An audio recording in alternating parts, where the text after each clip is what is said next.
Football Maxwell here, and welcome to Wrestlemania 32. It is, of course, the final episode in the series, where, of course, with Wrestlemania happening later today, we're hoping to have a good show here. We're hoping to have the best show possible. We're hoping to top what the WWE is going to give you in real life in a couple of hours. Now, Glen Fear is a 4-hour show. We have booked 5 full hours. We have 2 pre-show matches as well, just to try and get as many superstars on the card as possible, similar to WWE. They always try and get their wrestlers payday, basically. So we're only missing Jey Uso and Tyson Kidd through injuries, because obviously Jey Uso, we mucked up his surgery, and Tyson Kidd, a long-term injury. Apart from that, we have a full roster. The importance is legendary.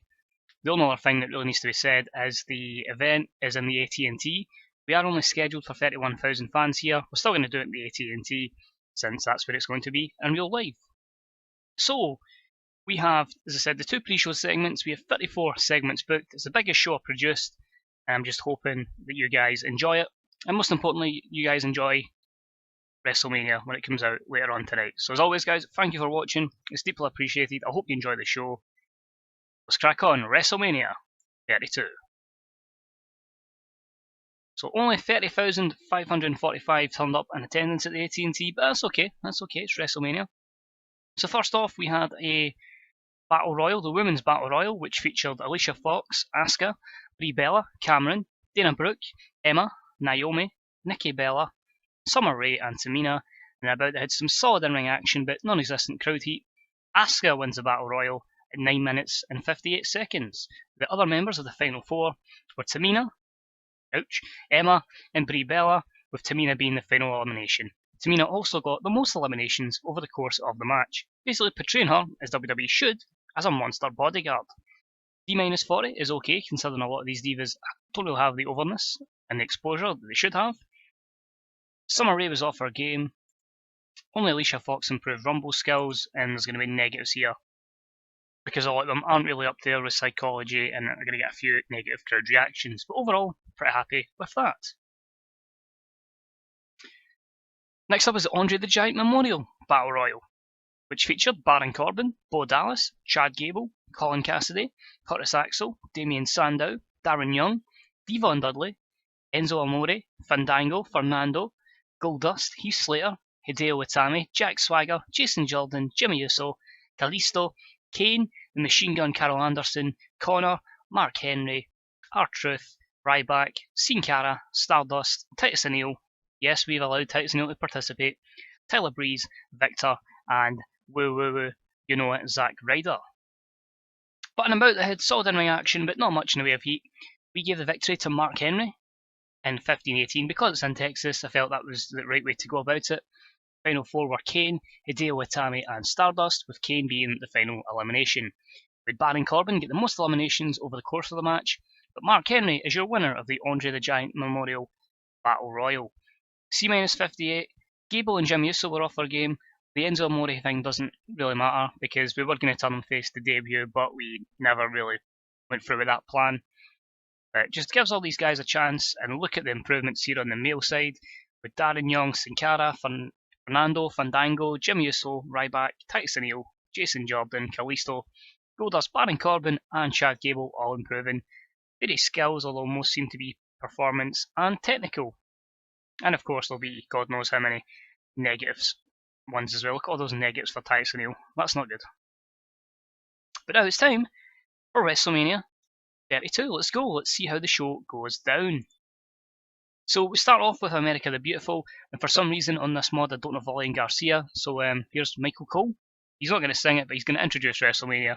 And we start off with a C62.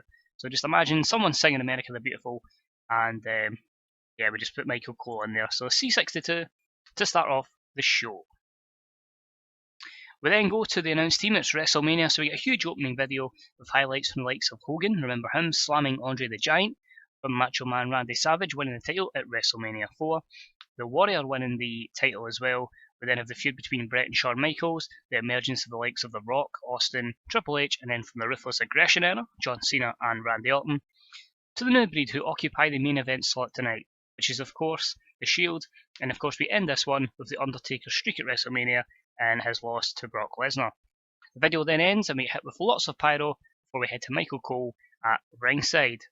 Michael Cole says, "Hello ladies and gentlemen, and welcome to the showcase of the Immortals. Welcome to Wrestlemania, where tonight's stories are told and careers are made.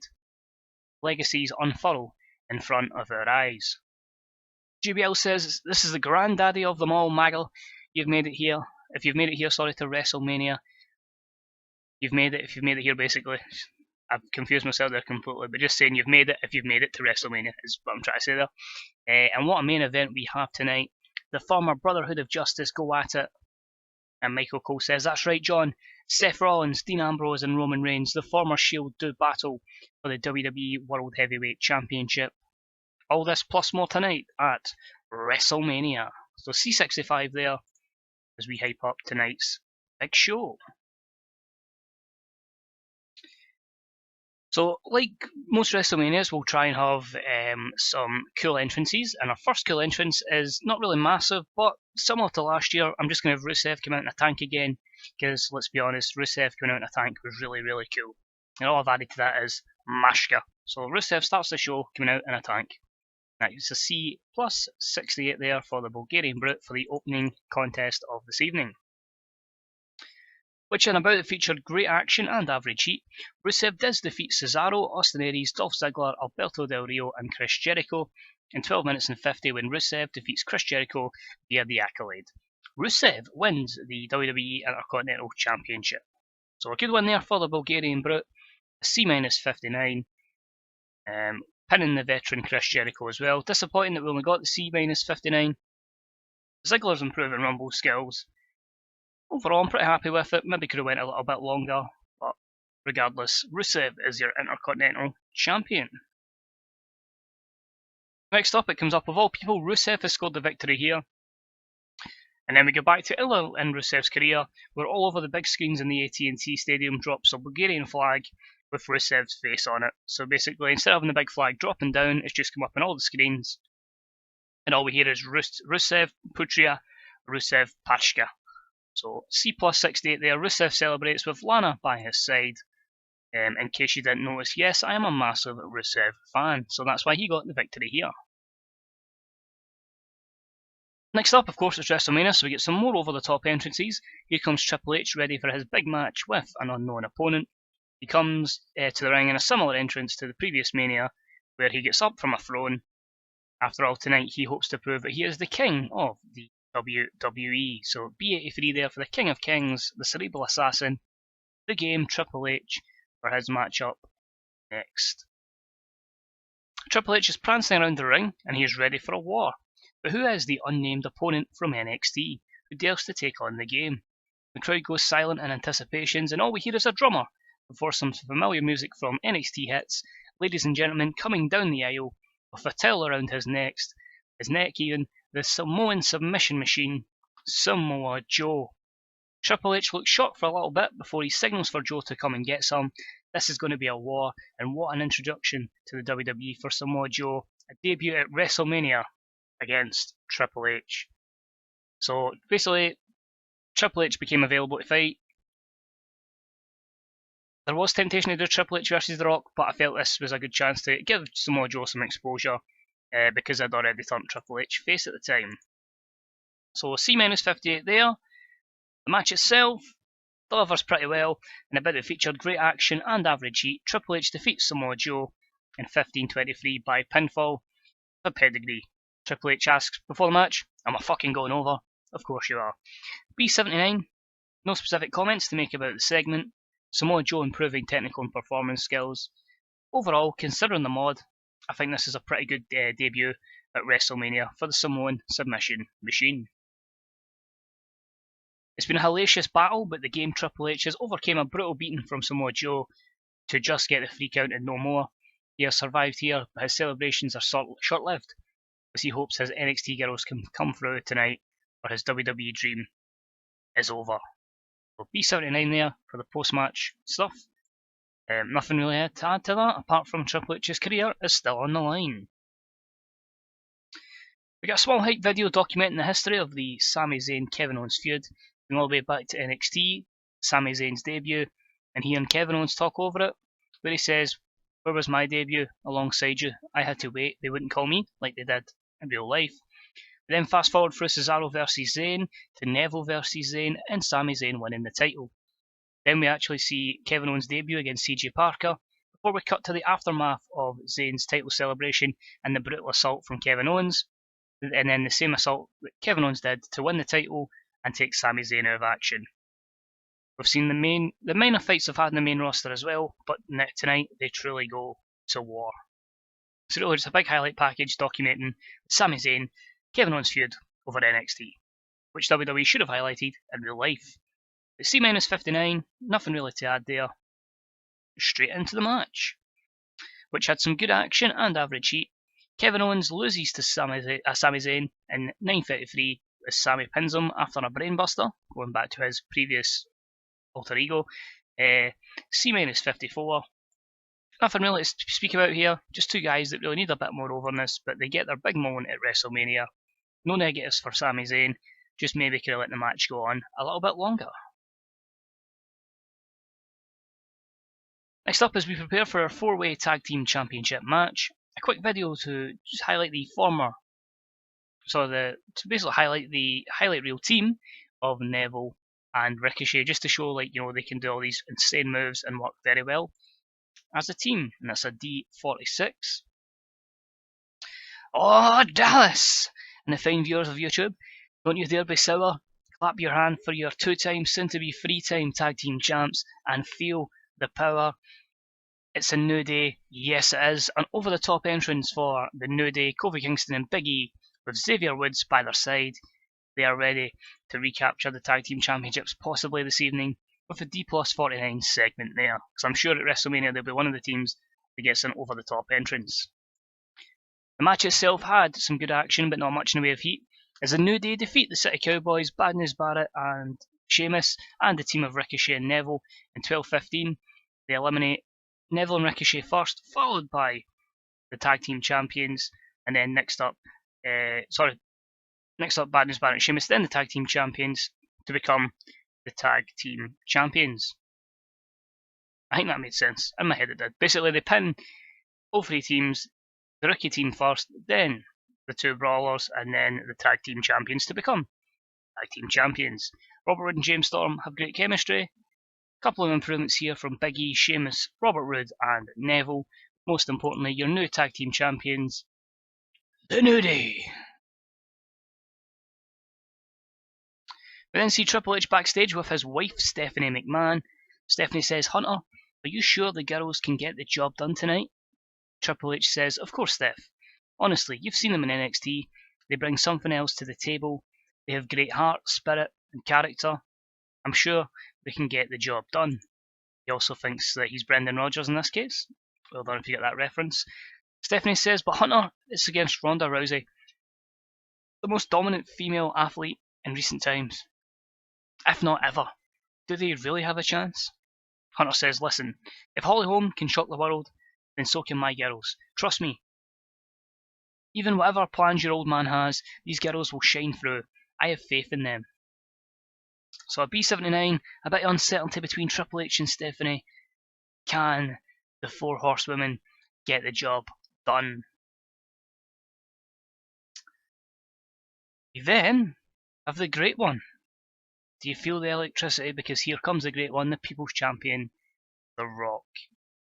Finally, The Rock has come back to Dallas. Oh, The Rock can feel that. Y'all giving The Rock goosebumps. What can I say? When The Rock heard that the WWE were going to aim to break the attendance record for WrestleMania, The Rock just knew he had to be in attendance to witness history. The Rock has a lot of good memories at WrestleMania and iconic battles with the likes of Hulk Hogan, Steve Austin, and John Cena, just to name a few. But tonight we witness my cousin Roman Reigns, his cousin in quotation marks, in the biggest battle of his life against Seth Rollins and Dean Ambrose. Rock notices the Reigns boos. Okay, hopefully he can represent the people and Samoa just like The Rock has. The Rock is then interrupted. So an A92, which is phenomenal considering The Rock only got a 42 rating for his franchise player gimmick. But a great segment there by The Rock. I put in quite early because there's an angle following up now. Awesome plays, and interrupting The Rock is Mr. Hollywood himself. It's the A-lister, The Miz. The Miz says, "Hold it right there, Rock. How dare you introduce yourself as Mr. Hollywood, when all we know is that I am Mr. Hollywood. I'm the A-lister, and I have the money maker. My films are way more successful than you, Rocky. I mean, you were a goddamn tooth fairy, for goodness sake." The Rock turns around and goes, "Who in the blue hell are you?" Miz goes to speak. Whoa. It doesn't matter who you are. The Rock knows exactly who you are, Miz. You're a former WWE champion. How many years ago was that? And if I remember, didn't you only retain your title at WrestleMania thanks to The Rock? You're nothing but a $2 bootleg jabroni, and The Rock likes to lay the smackdown on jabronis. He then pulls the Miz in and lays them out with a rock bottom before delivering the most electrifying move in sports entertainment, this people's elbow, as the crowd goes wild while The Rock poses for them. So it's an angle here really to have The Rock in with someone else. I didn't put the Miz in the pre-show Battle Royal just to give him this kind of chance, since he has that Hollywood thing as well. C plus 70 because of the Miz's overness. A nice wee segment between the Miz and Dwayne. Is that the last we've seen of Dwayne tonight though? Who knows? Out to the ring for the next match comes the chairman of the board, Vincent Kennedy McMahon. He says, "I stand here before you today, proud in the knowledge that we will have a record attendance-setting crowd here just before me, ready to witness me and Triple H at my own creation, Wrestlemania." Basically forget that we've got 30,000 and pretend it's like 90 or 100,000, okay? "I have assembled a team, and my mind will destroy any of these women's wrestlers that Triple H has. So bring it on so Ronda Rousey can break every one of their arms, and then yours, Triple H, you son of a bitch." So B78, Vince is saying Ronda Rousey's going to destroy Team Triple H, and then she's going to break his arm. Nice. What a nice woman she is. The match itself obviously was going to not be as good a rating because of lack of overness, but in a bout that featured solid in-ring action but non-existent crowd heat, Sasha Banks, Charlotte, Becky Lynch and Bayley, the four horsewomen, defeat the team of Ronda Rousey, Lita, Paige and Natalya in 11:59 when Sasha Banks defeats Natalya via submission with the bank statement. D45, Paige was off her game, Charlotte needs to change her character, that's cool, don't worry about that. Couple of worker improvements, the likes of Charlotte, Paige, Lita and Ronda Rousey. But overall, it puts the four horsewomen over, and that's the main thing. So they are over, Vince McMahon is out of power, and Triple H is now firmly in control of the WWE. The four horsewomen have done it. Sasha Banks makes the WWE Divas Champion Natalya tap out, and Vince McMahon is out of here. The girls celebrate while Vince's divas head to the back, and Vince just stands there with his head in his hands as Triple H gets a microphone. "Vince, I told you, these girls are the future of the business and the future of the WWE. They have proved that tonight. These girls will become household names because they have ridden Vince McMahon from the WWE. So well done, girls, and everyone together. Na na na na, na na na na, hey hey hey.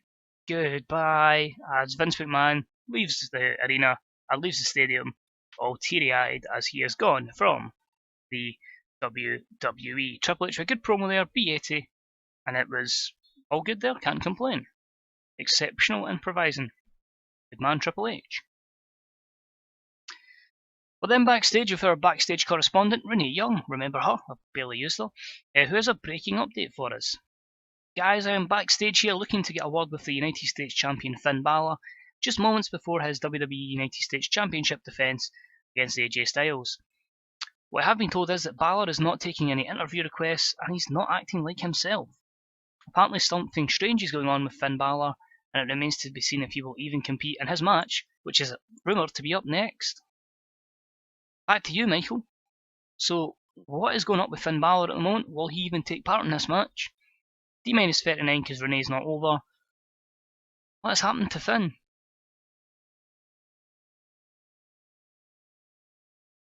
AJ Styles is already in the ring. We still answer that question, will Finn Balor even make the match?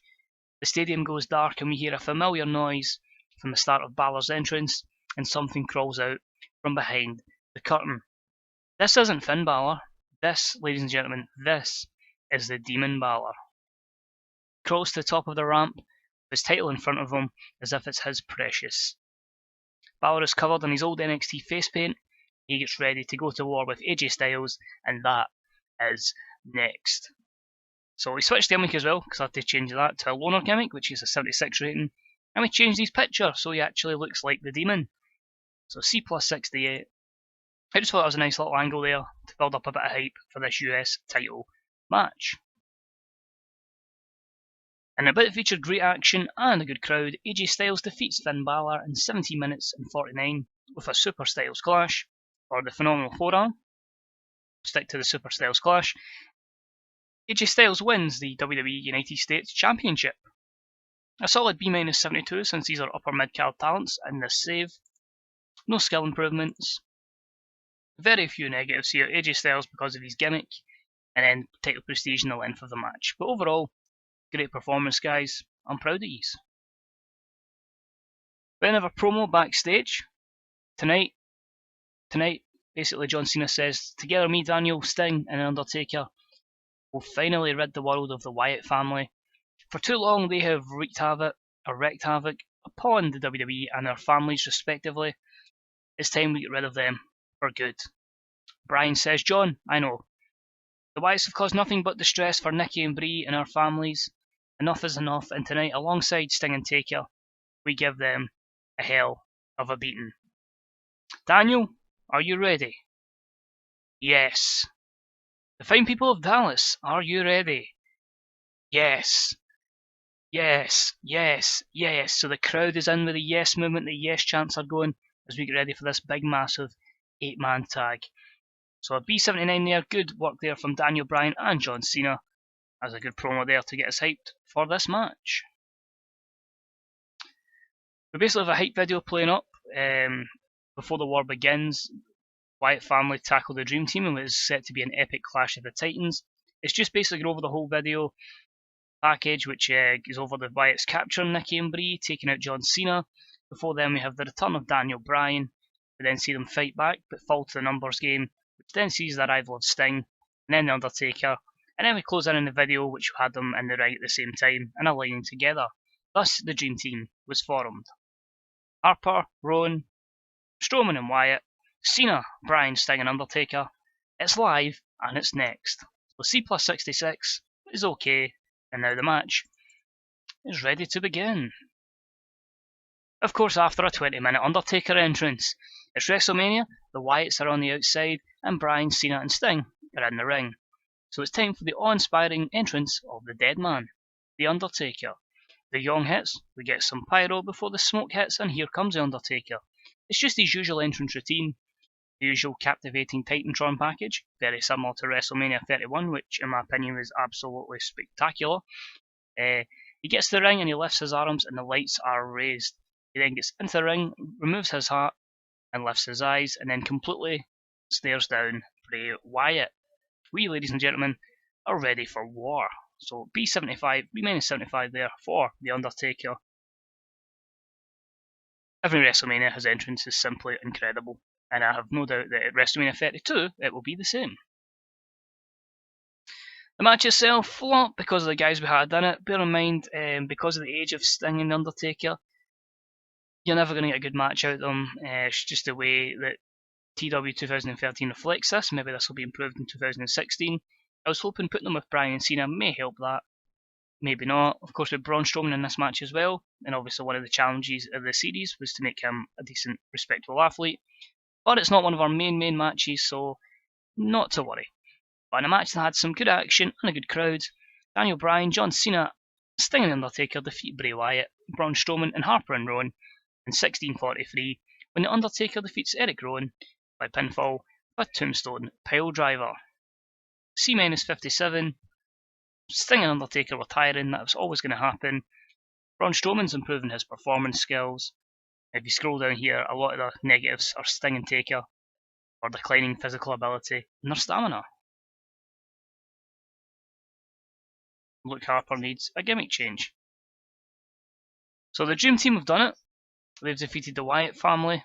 We start off with Daniel Bryan's theme song playing instead of the Undertaker's. Now there's a reason for that. The whole stadium decides to do the yes chant, that's why we done Bryan's theme song. We saw some pyro hits, and then we get the Undertaker's theme song. The arena goes dark as Undertaker's music plays, and he goes to the knee to do his taunt, and then he does his tongue taunt type thing he does, to which more pyro goes off, and the Dream Team continue to congratulate each other. So B-77 and the Dream Team defeat the Wyatt family. Negatives there, low momentum and poor gimmicks. Hopefully that's something I can improve on in TEW 2016.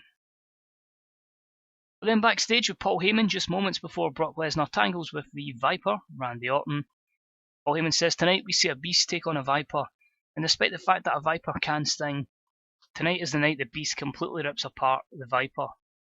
Brock Lesnar has so many accolades in his career, and don't get me wrong, Randy Orton is a talented individual, but Brock will show the world that he can continue to defeat the best and go on to achieve more accolades in his career. The man who ended Undertaker's streak takes the sting out of Randy Orton before putting himself back into contention for the WWE World Heavyweight Championship. B82, perfect from Paul Heyman. That sets us up for Randy Orton and Brock Lesnar. In a match that had some excellent action and a good crowd, Brock Lesnar defeats Randy Orton 14:32 by an F5. A B81, which is not too bad because both these guys would not really sell a lot, and there was a definite lack of psychology in display. It's one of those matches where in real life I think Brock would just suplex him for ages, but Brock gets the win. Both men improve, Brock on performance, Randy on technical. Negatives here, none for Randy Orton. I don't think it's terrible. I think if it's two guys that can work together with the psychology, you get a much better match, but I'm happy with it. As long as we get a pop from this show, I'm delighted. Next up is a video package. Sierra, Hotel, India, Echo, Lima, Delta, The Shield. 3 former brothers who all believed in justice do battle for the WWE World Heavyweight Championship.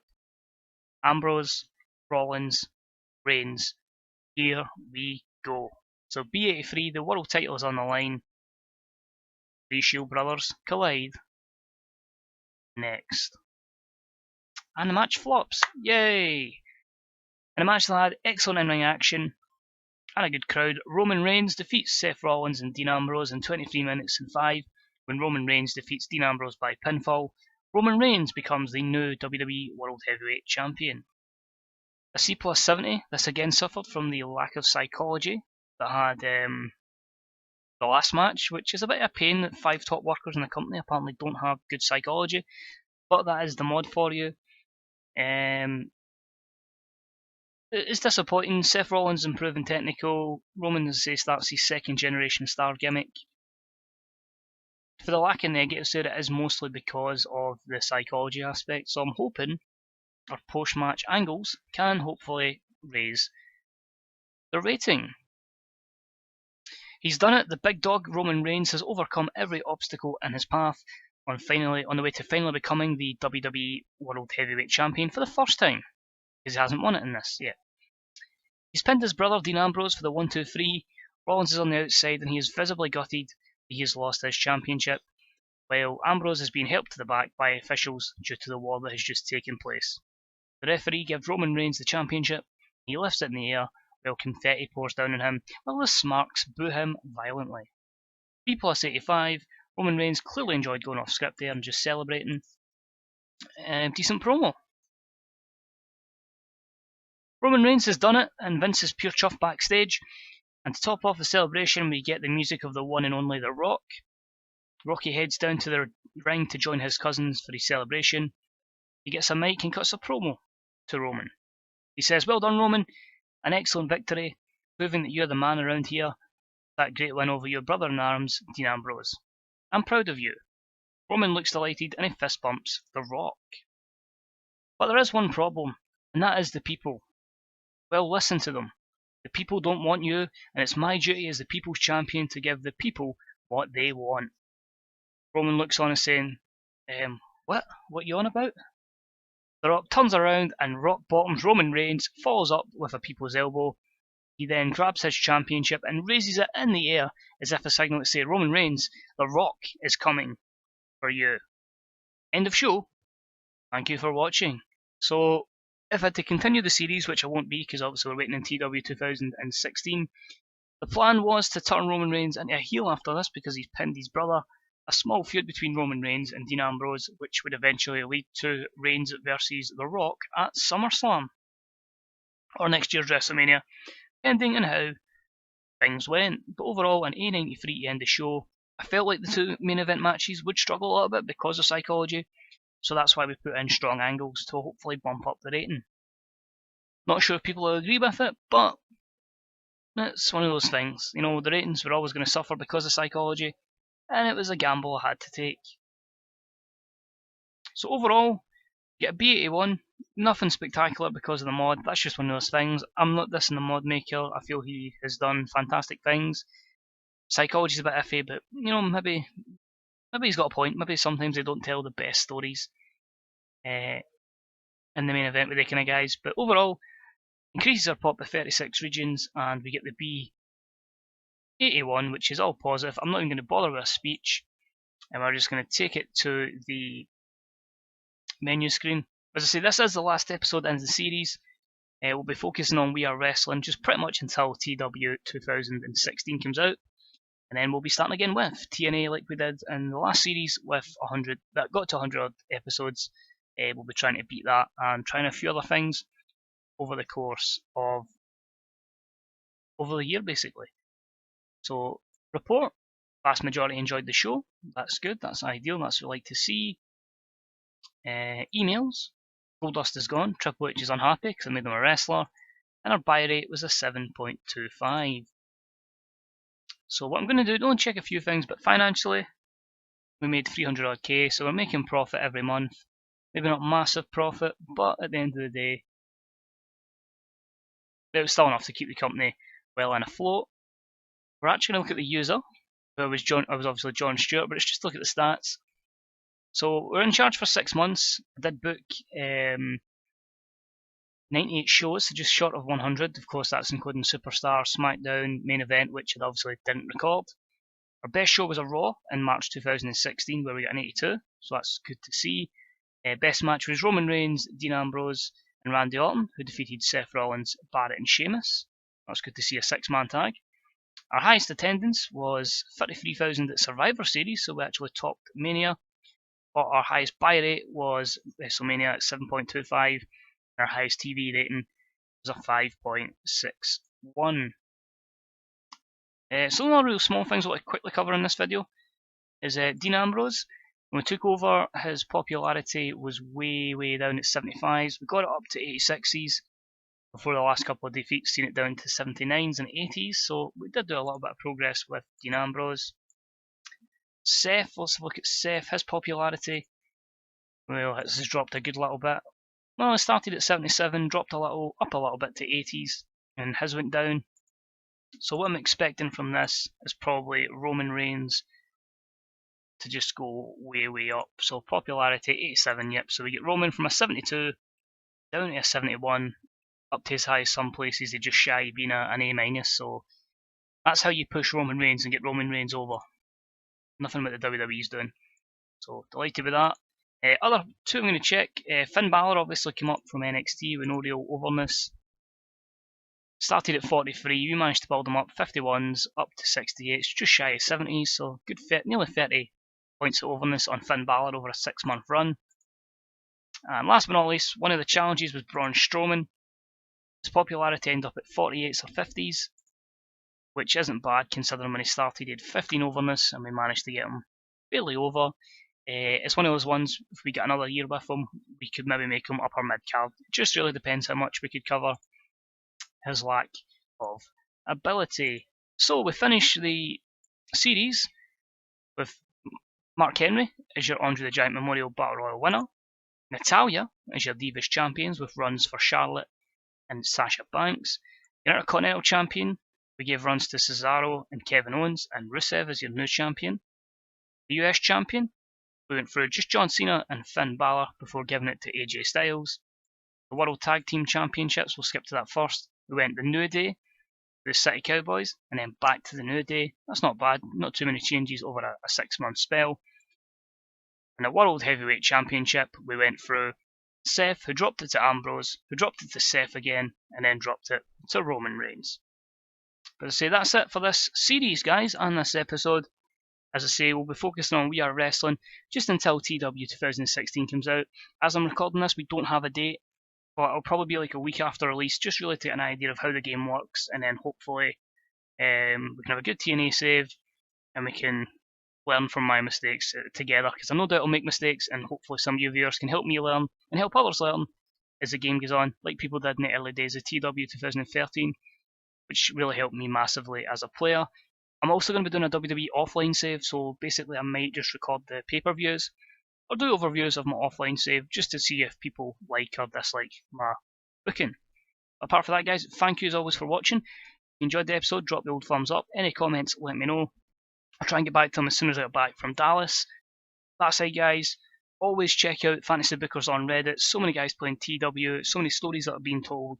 Give them all the love and support you can, guys, and look out for your other TW YouTubers. And if you ever want to get into it, recording, doing TW YouTube, just go for it, guys. Honestly, so much options to be creative in this game. Just go for it, give it a try. If you like it, you like it. If you don't, at least you tried. As always, guys, thanks for watching. Hopefully I'll see you for another series next time. Bye bye.